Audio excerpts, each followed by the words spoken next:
The hiker chose the trail because it was supposed to be easy. 4 miles, a loop, clearly marked. The sign said most people finish it in under 2 hours. He liked that. Predictable distances, predictable time. He checked his watch when he parked, more out of habit than concern, and noted the hour, late afternoon. Sun still high enough to feel generous. The woods accepted him without ceremony. The first stretch was pleasant. Leaves shifted under his boots. Birds moved when he passed, then settled again. The trail curved gently, never steep, never narrow. The kind of place where your thoughts loosen their grip and drift. He walked until his breathing matched his steps, and that was why he stopped. Not because he was tired, not because he was afraid, just to drink some water and stand still for a moment. The quiet felt earned. He stepped off the trail slightly, lifted the bottle, and that's when he noticed the deer. It stood among the trees, partially obscured by shadow. Brown coat, white tail, motionless. He smiled without meaning to. Deer were common here. He'd seen signs warning drivers to slow down on the road in. He took a long drink and watched it the way people watch animals when nothing feels at stake. The deer didn't move. No flick of the ears, no shift of weight. It didn't even breathe visibly. He lowered the bottle, and the longer he looked, the harder it became to tell what he was seeing. The legs looked too long, but not in a way that jumped out. More like his brain kept revisiting the thought and rejecting it over and over. The joints bent strangely. Not broken, just assembled incorrectly. The mouth hung open. Not panting, not chewing. Open. Teeth crowded together inside. Too many of them. Wet with saliva that stretched and snapped as it dripped onto the leaves below. The sound was faint, but precise. The deer twitched. A sharp, sudden movement, like a puppet yanked by a careless hand. The hiker felt a cold knot from under his ribs. He told himself it was sick, injured, that animals did unsettling things sometimes.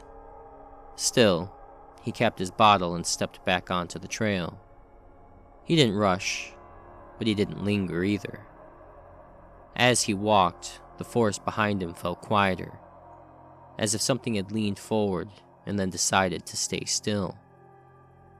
After a while, he noticed the trail hadn't curved the way he expected it to. It stretched straight ahead longer than it should have. The trees lining it looked similar. Too similar. He passed a cluster of rocks near the edge of the path and registered them absently.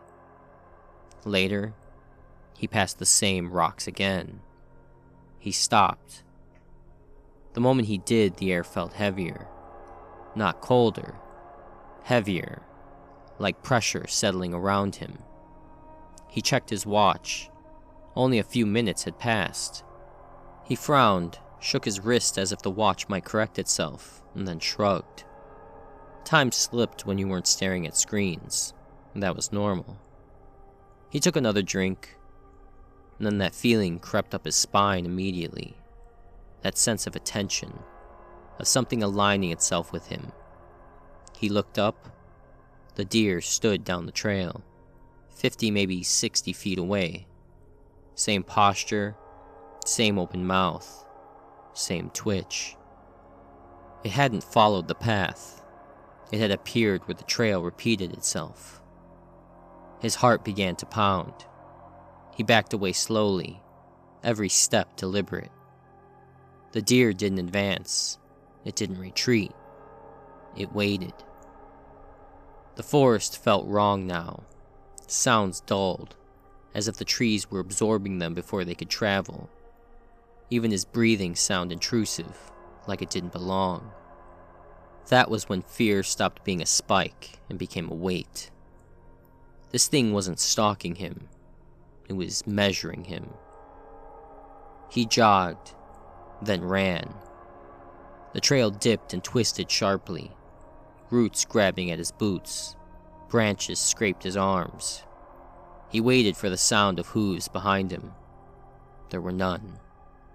When he finally stopped, it was because his body forced him to. He leaned against a tree, gasping, heart hammering.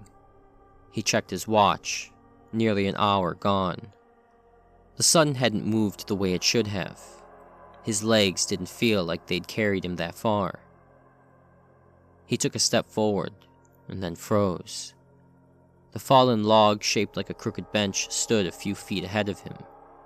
The same one from earlier. The deer was already there, closer. The legs bent more sharply now, joints stacked too high. Its neck craned forward, stretching in a way that made his skin prickle.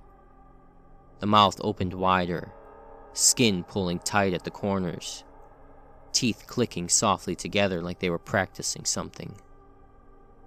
Understanding settled in slowly, like cold water seeping into clothes. The deer didn't follow when he moved. It followed when he stopped. Every pause shortened the distance. He ran again.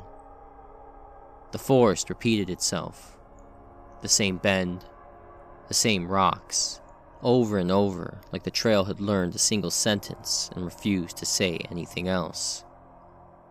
Each time he slowed, even for a breath, he felt it closer. Not rushing, keeping time. He burst into a clearing and collapsed to his knees. The world tilted. His watch vibrated weakly. Dead battery. That was when he heard the laugh. It wasn't loud. It wasn't close. It came from everywhere the trees touched. Thin, curious, almost pleased. The deer stepped into the clearing. Its legs bent the wrong way entirely now. Joints rearranged to lower it closer to him.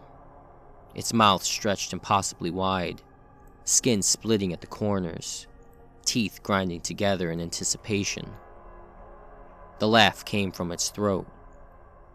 Another laugh answered behind him. Hands closed around his shoulders. They were warm, human warm. The forest went silent all at once, not abruptly, gently, like something settling in.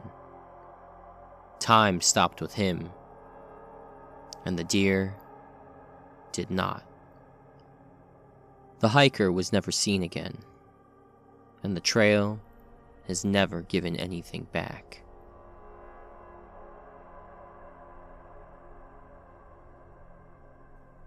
If this story made you feel watched, you're not alone.